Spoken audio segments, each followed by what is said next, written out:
really warm welcome back to my channel, PumpkinBecki. It's Christmas Eve and my little present to you this festive season is a two-part video. It is a bit of an update on my succulent collection, which has grown immeasurably. The reason it's in two parts is that it just would have been too long. I've got so many succulents now. So here we are, part one. Please enjoy, and we will see you again in part two. So here we are in the plant room.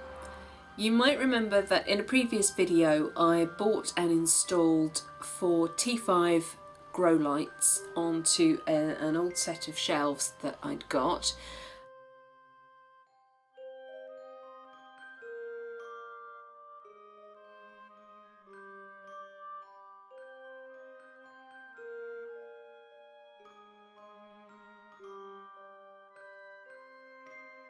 So the first succulents in my collection came from local garden centres and also from one of those big DIY chain stores that has a really lovely garden section, and I do use their garden section a lot, buy plants and get most of my compost from there because they're so convenient.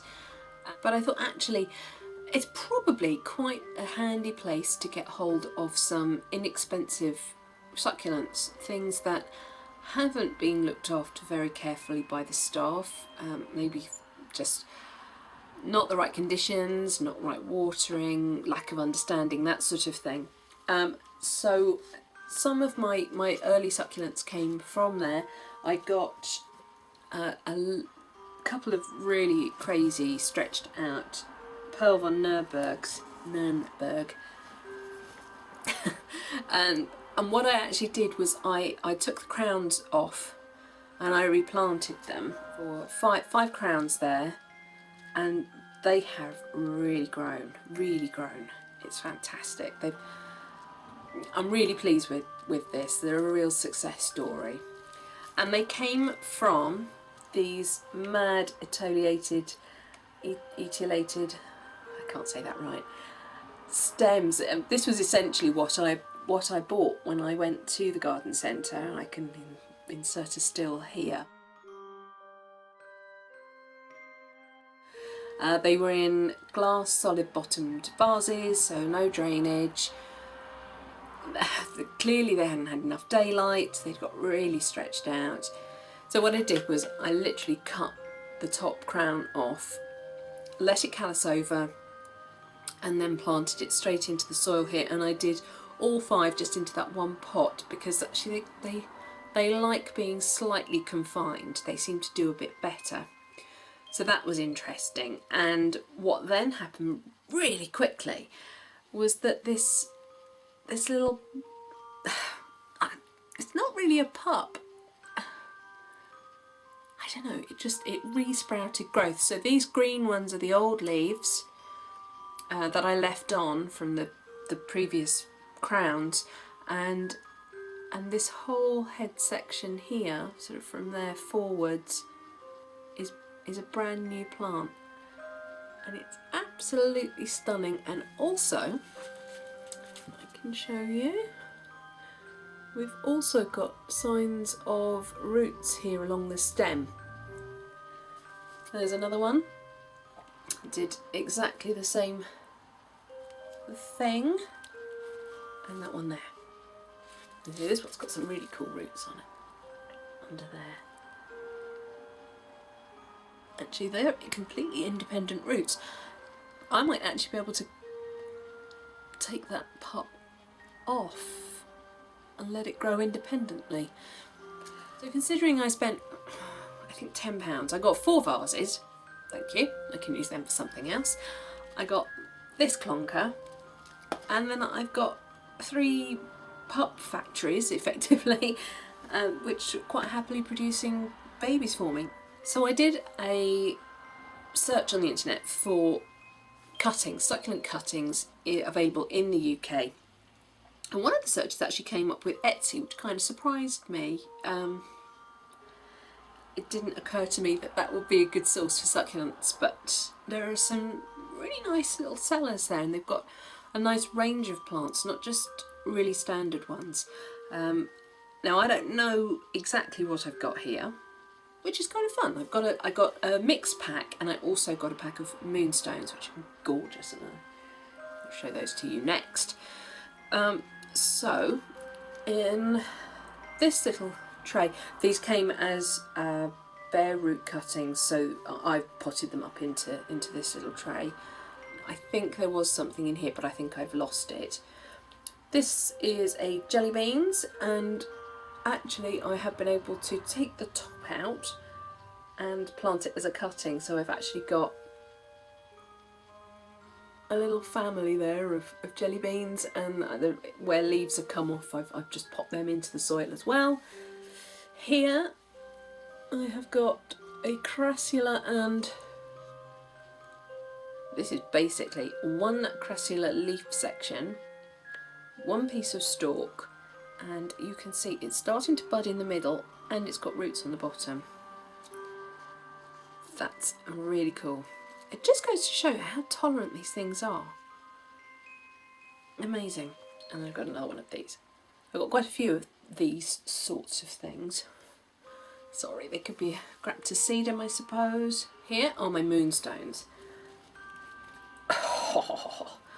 And they kind of arrived as a single leaf, like, let me see, this one, just one big leaf, and a little cluster of fat leaves. This is the parent leaf at the back here, and then from the base of that parent leaf it has thrown up a stalk, and then you've got this lovely head of leaves just here. But they are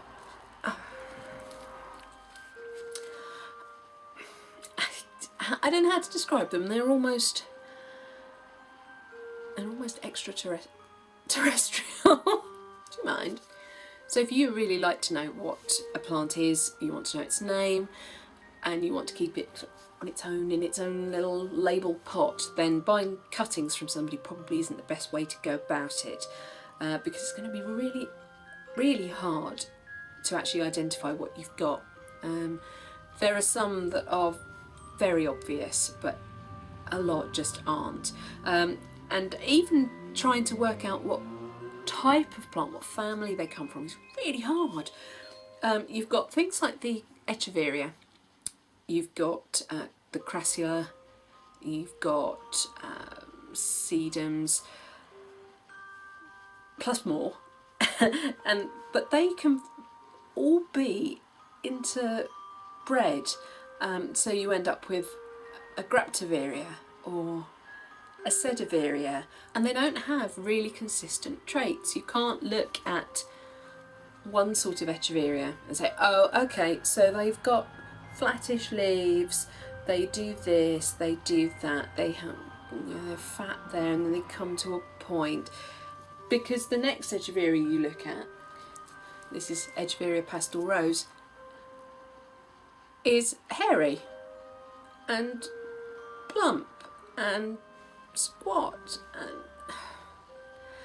so actually, unless you buy from a reputable nursery who knows what they've grown,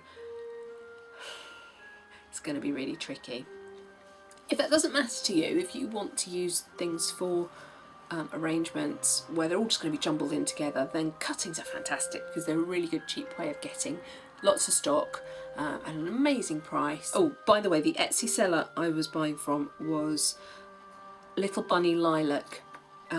Really nice, really friendly.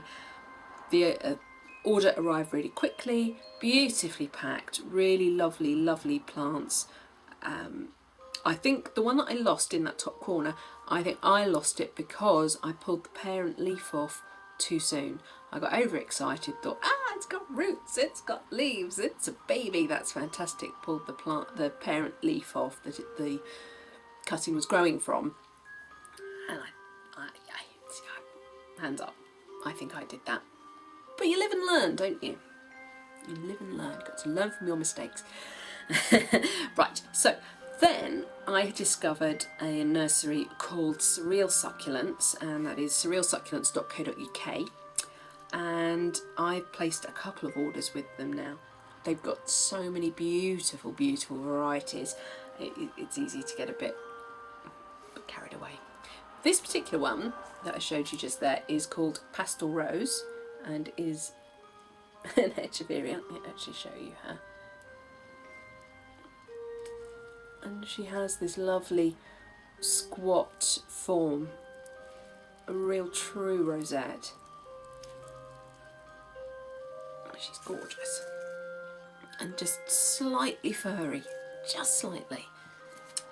This is Graptiveria acaulis, and when that arrived it had pups on it already, so that's exciting. I'm so pleased with the plants that I bought online. They are so healthy. I've had one fatality. In my first cereal succulents order I bought an Echeveria prolifica, which sends off lots of pups and is quite an amazing little creature. And for some reason I came into the plant room one day and prolifica had just dropped all her leaves bar 2.